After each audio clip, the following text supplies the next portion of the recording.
connect with people in our communities, the real people that are not just talking, but taking real action to power our public services. So today we're here to talk about food, right? One of our key necessities for life. And we're here with, state your name. Travis Williams. Tell us a little bit about yourself, Travis. Yeah, so I'm Travis Williams, President and CEO of LiftJax, proud Jacksonville native and native of the historic Eastside neighborhood where we're at today. So we are out east. What is out east? Yeah, out east is a historic African American neighborhood in Jacksonville, one of the original urban core neighborhoods of our city, close to downtown, and it's a sacred place. And fun fact, it is Florida's largest intact historic African American community on the National Register of Historic Places. So it's a really cool place and a place that my family's called home for quite some time. For quite some time, 5 generations, over 100 years? I think we're on generation 6 right now. 6. I was a 4th generation resident, but I think we're 6 generations in of this neighborhood, raising at least someone in my family. So, excellent. And your grandfather was a community developer in this community, is that correct? Yeah, he did community work. Yeah, he was the president of one of the first documented community development corporations in Jacksonville. In many ways, I get a chance to live out some of the dreams that he and his colleagues back in the 60s had about rebuilding their neighborhood.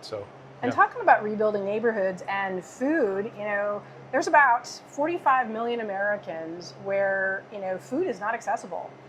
For many of us, food is something that, we think about when we get hangry, right? It's just something we can access. But for about 45 million Americans, it is not accessible. And they have food deserts in their neighborhood. They maybe have poverty or not access to transportation. But you're changing that here one corner at a time in Jacksonville. So tell everybody where we're at today. Yeah, so we're at the corner at Debs, which is a neighborhood market, one of our flagship development projects. That was our solution to the neighborhood being a food desert. And so as a social sector organization, when you look at problems like a food desert, you can look at a more social service type solution like a food pantry, which are solutions that a lot of folks need. Or you can look to really solve the issue of a food desert by no longer making the neighborhood a food desert. And that's what we set out to do a few years ago, leveraging this iconic location of Debs store, which was first opened in 1921. 1921. Which a lot of folks shopped at. My great-grandparents, who migrated a block away from this address, shopped here in the 20s, 30s, 40s. And we're able to leverage the history of this location to breathe new life into this building and hopefully give it another 100-year window of service to the neighborhood. So the corner at Debs is a innovative solution to food deserts, a neighborhood market, but it's more than that, a neighborhood market on the bottom floor. And then you have workforce and banking services. And we do that work with our operating partners here, Goodwill of Northeast Florida, that operates this building, and then ViStar Credit Union that has a branch on the 2nd floor where they offer financial services for residents. I love it. It is bringing healthy, nutritious food to a community that really didn't have access to that. It wasn't available here where they live. It's working with a financial partner, ViStar. It's working with Goodwill Industries. It's bringing in people from the community to run this store. I think that's absolutely beautiful. How did you get started in something like this?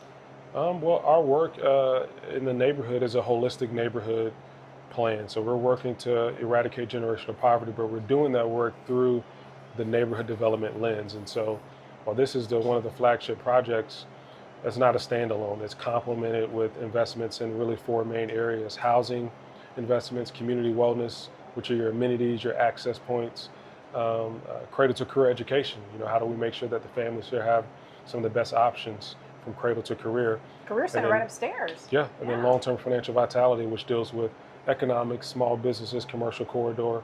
And so this was one of many solutions that were part of a holistic approach to revitalizing a neighborhood, but giving people a place to shop is an important aspect of what makes a neighborhood a place of choice and thriving. And we knew that if we wanted the right trajectory for the neighborhood, we had to give people a place to shop again. Yes, and we're not talking about just any neighborhood. We're talking about your neighborhood, a place that was the birthplace of, or the home of Zora Neale Hurston, A. Philip Randolph, like so many of the influential Americans that are the fabric of our country started right here in out east. Yeah, definitely. It's a lot of iconic places. You know, we're standing a block away from the first African American church in the state of Florida, Mother Midway. We're standing a block away from where Zora Neale Hurston lived when she moved here as a kid. Yeah. And so there's so many individuals who have influenced our American experience, who were birthed, raised, sent, developed from this very neighborhood. And it's a sacred place is what I often like to say. Yeah, and what I think is so beautiful is that so many people may have come from a place like out east and tried to find a way out. You found a way back in. You went off and had a tremendous financial career, and then decided to share your talents to rebuild what is right here where you grew up. I think that's really the goal of the work we're doing is growing up as a kid in the neighborhood, the goal was to get out. Yeah. And before this work started, my wife and I, who's also from the neighborhood, we actually moved back in the neighborhood when we graduated from college. A block from this location, we moved back in the neighborhood. Love it. In the same home that my granddad was raised in. But going through a career and building a business, in my opinion, the Lord called me back home to use my talents to help rebuild home. I see it as my Nehemiah work, and many others as well. I'm not a unicorn. There are many others as well who are saying, I want to bring my talents back home. And then there are residents who've been here all along that they have talents, that we get a chance to join with their talents and building up the neighborhood with them. So it's really cool to do, and enjoy being able to be a part of a dynamic group of individuals and organizations that are revitalizing this neighborhood. And I saw that joy when you recently gave a TED Talk, which drew me here and said, let me go buy some groceries and let me learn a little bit more and lean in. We are in this 250th year of our nation, and we have a lot of young people trying to figure out who they are and what they want to be as our country goes forward. Yeah. So to the young people that are rising, what would you tell them about being a community planner, about really pouring their talents into investing the communities where they are from?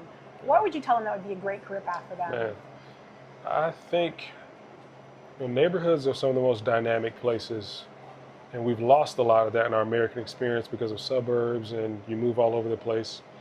But neighborhoods are ecosystems. Yeah. And those ecosystems need a lot of talents.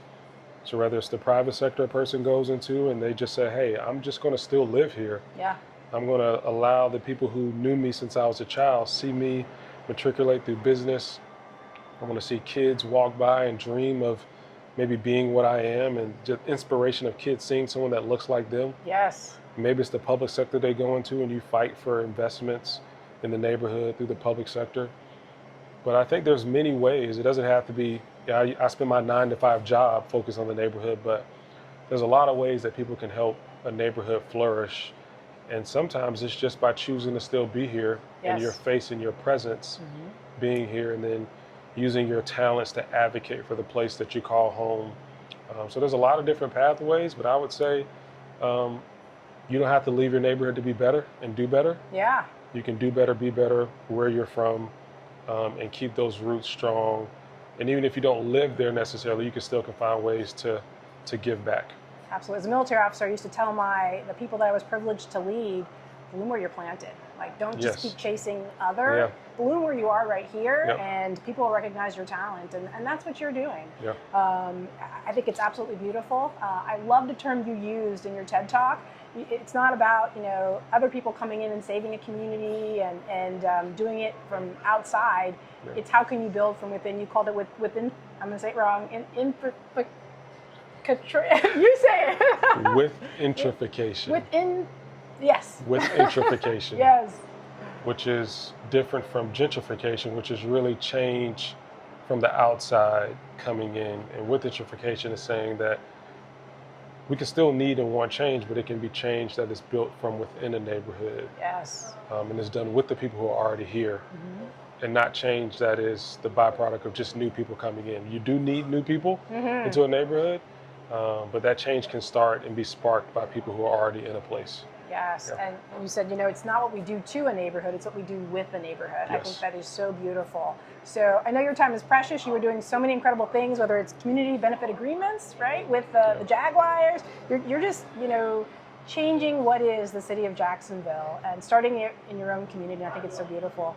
And so as we look at the real change you're doing, and you're going to real talk out to the people that are kind enough to tune in, if you could speak to your grandfather who, you just recently learned You're not gonna make you me were cry. following his pathway, what would you say to your grandpa about the work he started that you now have the privilege to continue?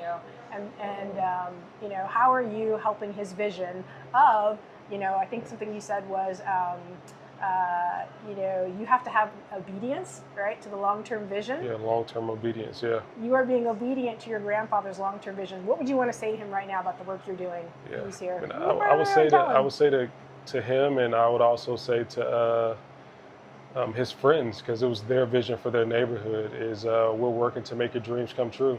You guys chose to be born in this neighborhood. Many of you guys died residents of this neighborhood as well, and those who moved away still love the East Side and cherished it.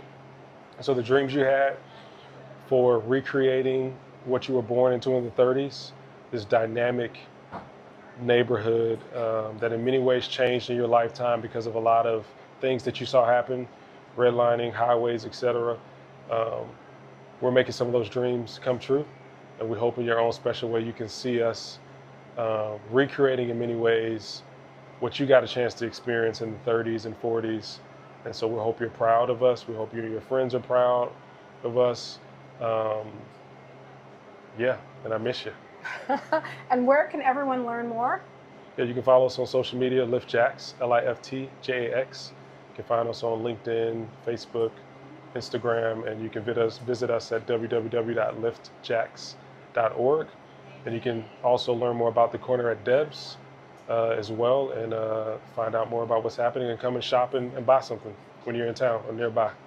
So coming up soon, you should see Travis's TED Talk release, TED Talk Jacksonville. Yeah. We're excited. I got to see it firsthand. I'm excited for everybody else to see it. Come out here and shop at the corner at Debs. And that's all we have for today from Red Tape Real Talk. Thanks for tuning in.